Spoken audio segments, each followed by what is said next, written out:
ये तस्वीर हर उस शख्स का मजाक उड़ा रही है जो ये समझता है कि पाकिस्तान में जमहूरियत है। ये तस्वीर है अता ताडर साहब की, जो कि पंजाब असम्बली में गुस्से में उन्होंने ये इशारा किया।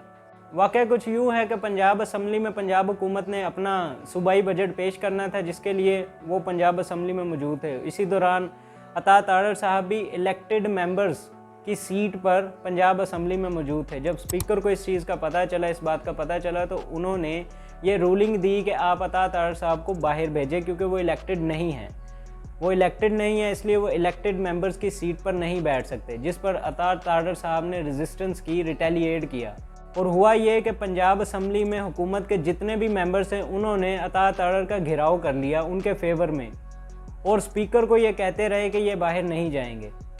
स्पीकर ने एंड पर यह रूलिंग दे दी कि अगर आप इनको बाहर नहीं भेजेंगे तो आज बजट का इजलास नहीं हो सकेगा, जिस पर अता ताडर साहब ने जाते हुए गुस्से में ये इशारा किया। अब बात यह है कि भाई आपको इतना ज़्यादा गुस्सा किस बात पे है? जब आप इलेक्टेड मेंबर हैं ही नहीं तो आप इलेक्टेड मेंबर्स की सीट पर कैसे बैठ सकते हैं? लेकिन जाहिर है इस मुल्क में जमहूरियत थोड़ी है। उसके बाद मरियम नवाज़ साहिबा का ये कहना है कि जब मैं एसी में बैठी होती हूँ तो मुझे इस मुल्क के गरीब आवाम का सोच कर रोना आता है। ये हमारे मुल्क के गरीब आवाम का मजाक उड़ाया जा रहा है। फिर हम मिफ्ता इस्माइल साहब से तो वाकिफ़ हैं, वो हंसते हंसते महंगाई कर जाते हैं, पेट्रोल महंगा कर जाते हैं और हंसते हंसते चले जाते हैं। मैंने 2 वीक्स पहले एक वीडियो बनाई थी जिसमें मैंने बताया था कि इस मुल्क के रिजर्व्स 9 बिलियन से कम हैं। विद इन 2 वीक्स अब वो रिजर्व्स 7 बिलियन से भी कम हो गए हैं, और हो सकता है अल्लाह ना करे कि अगले 1 महीने में या नेक्स्ट 2 मंथ्स में मुल्क दिवालिया भी हो सकता है अगर हमें IMF की तरफ से लोन ना मिला। बात हो रही है जमहूरियत की, तो जमहूरियत इन तमाम इशराफिया के लिए ही है। हम आम आवाम के लिए कोई जमहूरियत नहीं है। यही वजह है कि 8 साल हो चुके हैं मॉडल टाउन का वाक़या हुए, दिन दहाड़े 14 लोगों को कत्ल किया गया, लेकिन आज तक उस केस का फैसला नहीं हो सका। आज तक उस केस पर कमीशन नहीं बन सका। गरीब के लिए इस मुल्क में जमहूरियत ये है कि रात के किसी भी पहर पुलिस बगैर वारंट के आपके घर पे छापा मार सकती है। गरीब के लिए जमहूरियत ये है कि आप जब इस हुकूमत के ख़िलाफ़ आवाज़ उठाते हैं तो आपको लेबल कर दिया जाता है कि ये फ़लाँ पार्टी से मुंसलिक है। गरीब के लिए जमहूरियत ये है कि जब आप अपने हक़ के लिए आवाज़ उठाते हैं तो आपको दीवार से लगा दिया जाता है।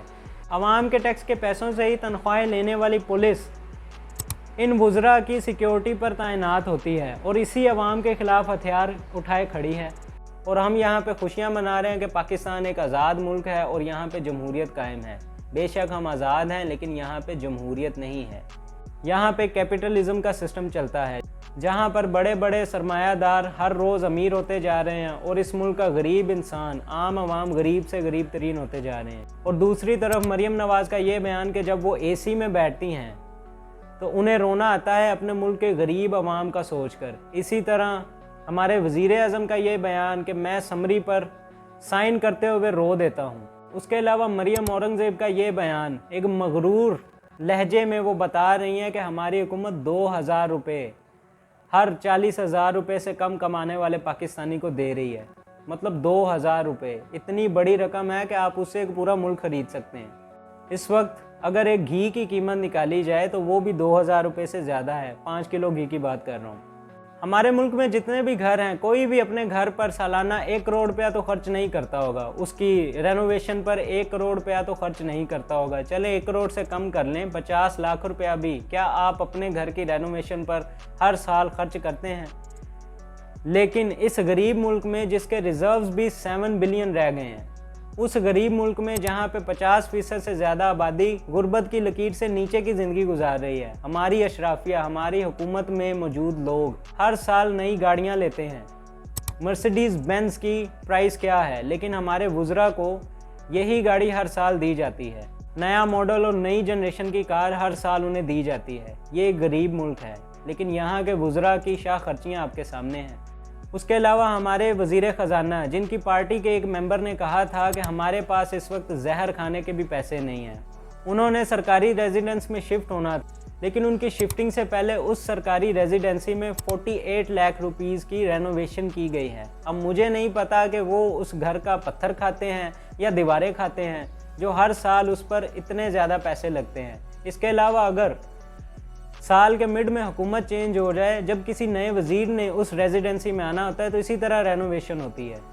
जब 2018 में इमरान खान की हुकूमत आई थी तो उन्होंने पीएम हाउस का विज़िट करवाया था। वहाँ पे क्लियरली देखा जा सकता है कि मौसीकी के आलात मौजूद थे।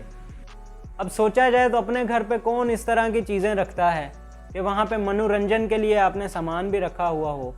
और जब नून लीग की हुकूमत थी तो डेली बेसिस पर वहाँ पे मौसीकी होती थी, जिसके लिए ऑब्वियसली डेली बेसिस पर लाखों रुपए खर्चे जाते थे। इसके अलावा ये बात भी किसी से ढकी छुपी नहीं है कि कराची में बैठे वज़ीर आज़म और सदर साहब का खाने को दिल किया और पता चला कि मरी से वो खाना मिलता है तो स्पेशल प्राइवेट जेट जाता है खाना लेने के लिए। इस गरीब रियासत के वज़ीर आज़म इस तरह से शाह खर्चियाँ करते हैं, अभी भी वो शाह खर्चियाँ हो रही हैं।